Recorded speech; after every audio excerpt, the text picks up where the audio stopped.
righty. I guess we have to get started.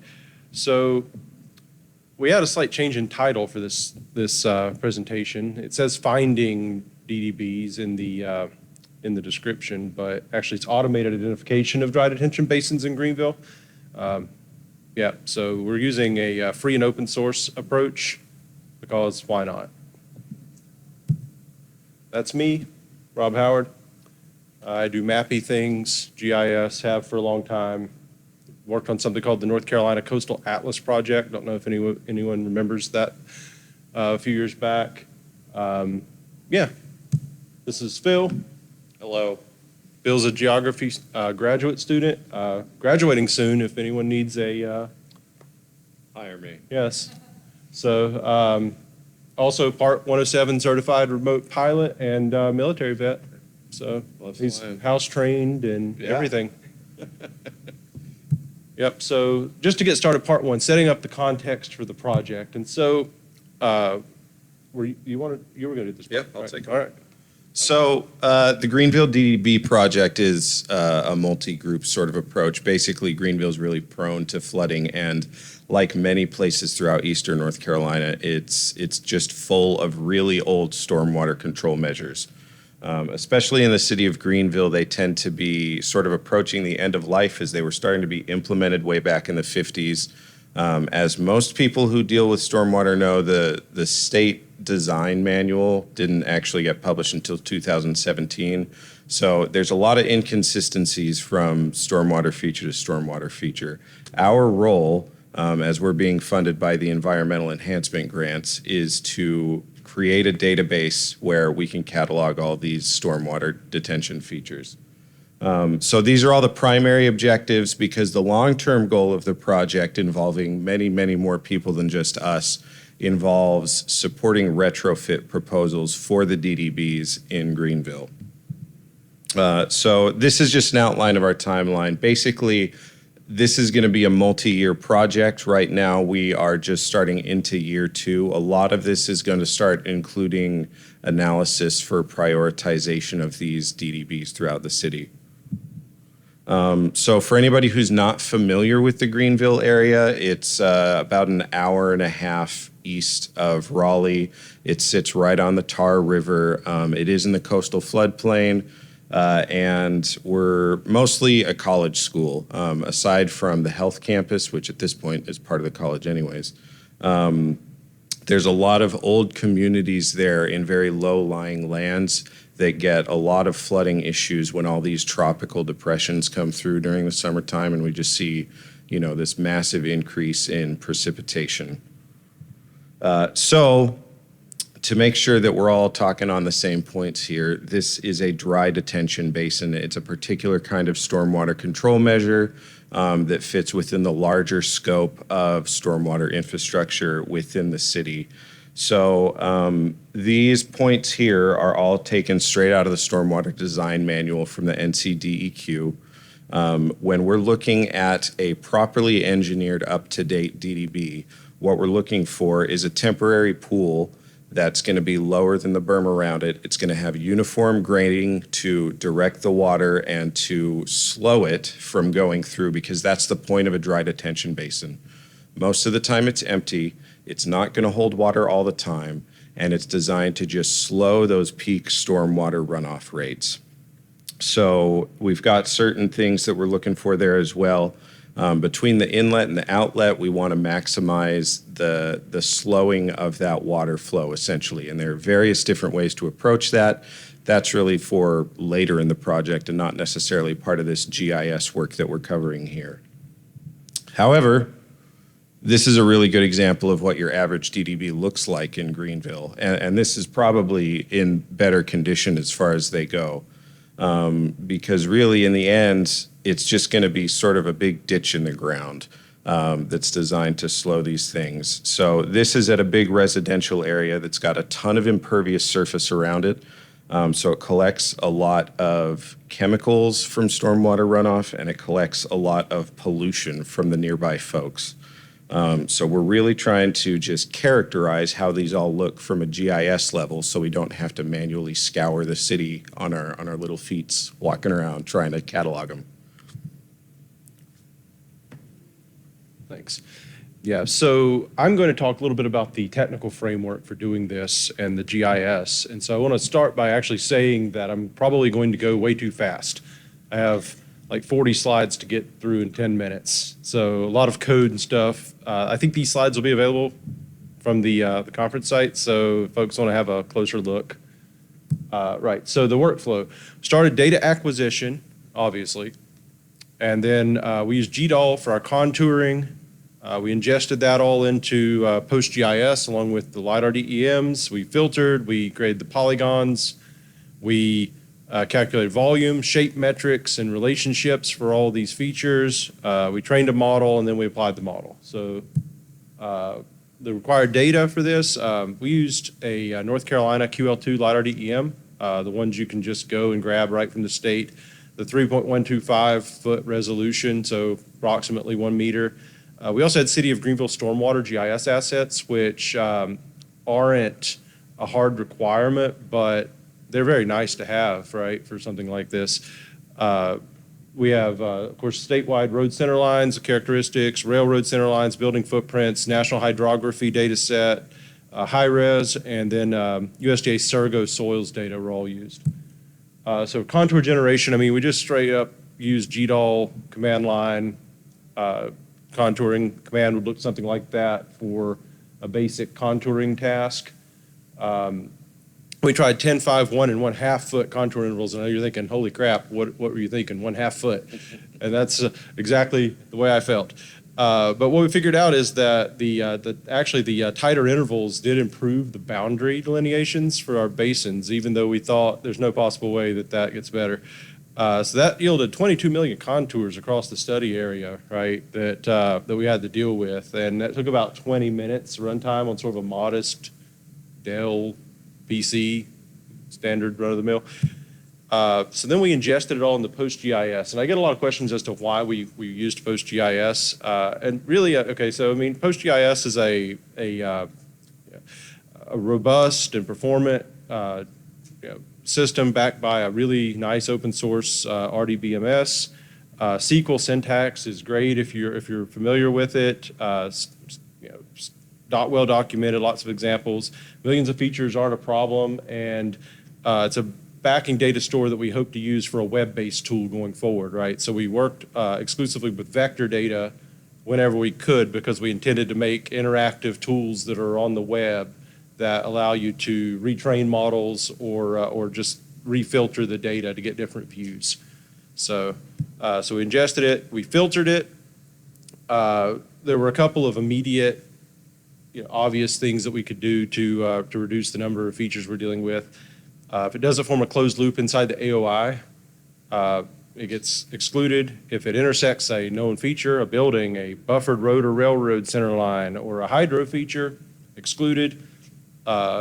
If it's a spec, right, which is sort of an arbitrary thing, but if it, for our purpose, if it was less than 1/100th of an acre in size, we were fairly confident it wasn't what we were looking for, so it got flagged as a spec, and that ended up eliminating 99.5% of those features from that original contour set, and so that's what it looks like when you have millions in an area around ECU Stadium. There's actually a DDB in there. I don't know if you can see it right here. So, yep, it looks a lot better without all those superfluous contours. This is the attribute table schema if anybody really wants to squint and try to read that. Again, this will be available, I'm pretty sure. So we built it so that we had fields for intersection conditions and for shape metrics, for elevation statistics, all right there. So again, so that we could support that eventual web-based tool that we hope to build. We also calculated the elevation statistics from the raster. So this was done in PostGIS also because glutton for punishment. This is kind of how that would work in a nested SQL statement. If there's any SQL experts in the crowd, I beg your forgiveness. Then we did volume calculations. So of each enclosed area, right? So this is lots of volume calculations. Also performed in SQL using the elevation statistics, and so approximation and positive values in this context are ridges, negative values are depressions. So at this point, we have both positive and negative topographic features still in the data set. So the shape metrics. So the two I'm going to highlight are solidity and compactness, which were, it turns out, that sort of the key two for getting a clear distinction between constructed features and natural features, right? So you're going to find thousands of depressions in a LiDAR data set. If the, so these two metrics were really great at identifying floodplains and differentiating floodplains from, from constructed ponds, because those constructed features have a much smoother boundary typically. And elongation is another one that's neat for ditch detection, right? Again, we're working all with the vectors in PostGIS. So solidity is actually the ratio of area of the shape to the area of a convex hull that encloses the shape. All right. So and compactness is basically how it relates to a circle, and there's a more complicated expression here for that. Then terrain hierarchy. So since we had these polygons, we stacked them, right, to look at the relationship between them. And so we just used the OGC FID from the original contouring operation as sort of our canonical ID for this entire thing.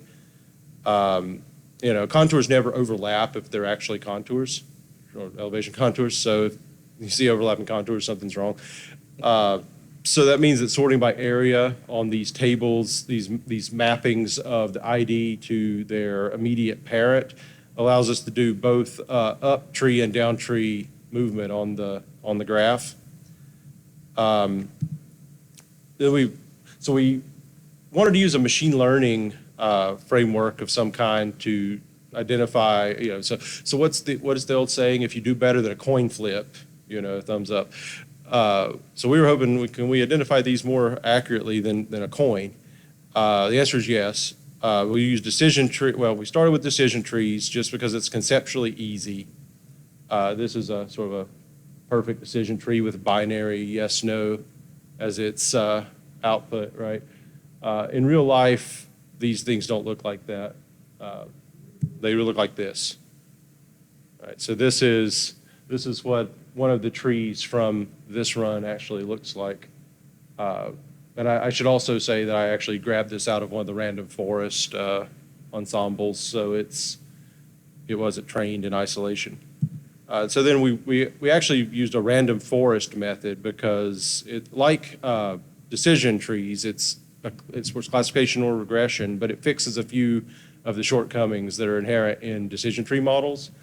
So the variance and the generalizability issues that we sometimes see with decision trees, but it's still conceptually very simple. So when you're talking to somebody, you can kind of give them a general overview of how this thing works, unlike some other models. And it's supported by practically every machine learning toolkit in existence. So random forests are a little more complicated. So we use bootstrap aggregation to train these. So random feature selection and random sampling with replacement. So we trained the model by getting known data from the city. So what did they know about their DDBs? So it turns out a lot of records were lost during Hurricane Floyd, things that were paper records. But they did have some DDB sites that they were aware of because of more recent permitting requirements and just institutional memory from the folks working there. And also through desktop recon. So we built this 168 labeled examples of both positive and negative cases. We did a random sampling to form our equally sized training and validation sets, and then we trained a random forest classifier on this using scikit-learn and just a Jupyter notebook in Python. And we ran the model the same way. We used the Jupyter notebooks because, if you're going to do Python, they're pretty convenient for quick, repeatable workflows. We were able to do our in situ visualizations of the tables from PostGIS or our Python objects, reading data from and writing to the PostGIS database just dynamically was really easy. And my favorite part, access to a real debugger is always an underrated thing. So use an IDE or something that supports debugging if you're using Notepad, and your life will be better. So initial model results, and I'm going to do this one too, I believe. Yep. So our first impression. So we took those 22 million features. We quickly got them down to 1,994 features using our filters and our random forest model, which after stacking to eliminate contours that are inside of the outer boundary contour, ended up with 518 total candidate DDBs, which is just a little bit north of what the city estimates that are actually out there. And we were able to match 75% or greater than 75% of our validation data set. Phil's going to talk a little bit more about field validation, though, in the next section. We still overestimate the number of DDBs a little bit because there are just some things that are hard to sieve out of that with just LiDAR. And so we're going to have to go to another type of ancillary data, I think, to get to a better match. Natural versus constructed are just hard to always differentiate. This is the distribution inside the Greenville ETJ. So you can see that, this is actually an earlier November run where we're still having some floodplain features picked up, and you can kind of see those in there toward the center of town. But those are not in the most recent run. And this is what the stacks look like. So you can kind of see that we picked up these. This is north of the Tar River in an industrial area. You can see that there are a couple of good examples of great matches here. And then there are a couple of things like these loading docks here that were picked up. And those are ones that are difficult. We're finding it difficult to filter these out without losing other features that are actually DDBs, because there are some small features. But we capture a large variety of shapes and volumes pretty well without a whole bunch of the extra noise, including this little guy down here. And this is more in the southern central part of town, next to Walmart. So you can see the two DDBs around Walmart were captured, the DDB south of Best Buy, and then these ones associated with these apartment complexes. This is Target, and then I think there's a Walgreens right here, but there's a DDB on that corner. So we felt pretty good about that. So the final thoughts on the implementation and the initial results. Most frequently confused features right now are ditches, drain catchment areas, so like sewer sheds, like storm drains, large constructed depressions that are not meant to be stormwater management, they're just there, right? People dig holes sometimes. We don't always know why. But we also think that we can use this approach to identify more than just the DDBs. We found it particularly useful at finding parking lot drains and parking lot storage. So we're actually working on more training data for that case. And Phil's going to whip through this field validation real quick. So the model's been done basically through our first phase, and what we realized is that we were really good at picking up DDBs, we're really good at picking up a lot of other stuff.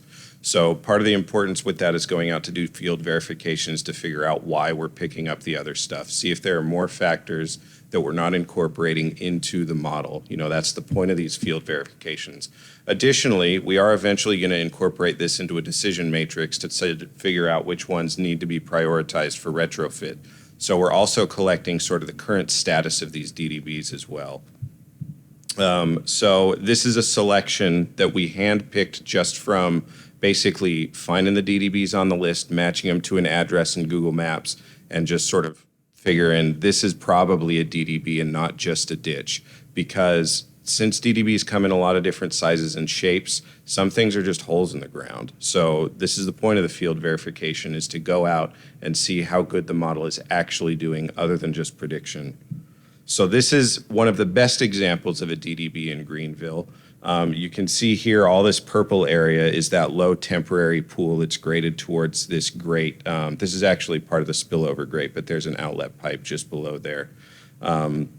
And on the banks there in that teal color, you can see that these are the efforts that they put on that help improve that filtration and slowing of the water. This is from the other angle there, and this is where that inlet was at. And this is a really good example because it had just rained a day or two before. So you can see here how it's caught this excess water and it's slowing it down there so that it can feed into that vegetation, which really, really improves filtration of all the chemicals that come off.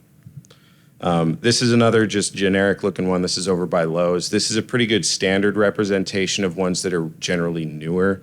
Not fully up to spec, but good enough to do the job. As you can see here, some people have had these DDBs in huge areas and they've decided to repurpose them for other features. So that's another thing to include. And then this really is the biggest kind of stuff we're looking for. This is about 4 to 5 feet of erosion at the back end of this DDB, where clearly it was not designed well enough with the soils because there's a big creek that is just down in that wood line there, where this was really well engineered when it was in place, but this is next to a massive, massive apartment complex with thousands of square feet of pavement. So all of this stormwater runoff is coming through this one area and just carving a channel straight through here. So these are specifically the kind of things that we're looking at that are in the most dire need of attention. So I'm going to go through this. I'm going to go through this really quickly. We're reintegrating this with the City of Greenville Stormwater GIS. That's our number one short-term goal. How do we get these delineated basins into a framework they can use? And so that's the best way, is just right into their existing stormwater GIS. We're also exploring, as I said, web-based, database-driven terrain explorer tools. More to come on that. And expanding the number of features that are classified in the model. The long-term model generalization, like would you be able to run this model outside of Greenville? We've not tried, but we'd like to. And it's open, so everything's open source, so we're working on setting up GitHub repos, and if demand is there, we're not opposed to an ArcGIS implementation, a toolbox. Acknowledgements. Obviously, the DOJ, North Carolina EEG program gave us the grant, so thanks to them. City of Greenville, who has been a great partner, their stormwater engineering team and GIS team, Natalie, we appreciate it. And the Center for Watershed Protection, who is our outside partner working on the remediation planning from the engineering standpoint. And I want to also just say, hey, thanks to the open source community for making great stuff. These are all the tools we used for the stuff presented here today, including the lovely markdown presentation framework to do the presentation, which was an experience. So, Yes, it was. but a positive one. So I have like a negative 1 minute for questions if there's anything. Okay. I'll take that to mean we did a very thorough job of explaining it. And yeah, so thanks. Do you have any questions that you think of, comments, want to tell me how horrible my SQL skills are? Hit me up, howardro@ecu.edu. And Phil, also accepting, Yeah. Gainful Soon that'll employment. be alumni at ecu.edu. So yes, cool. Thanks, guys. thanks, everybody.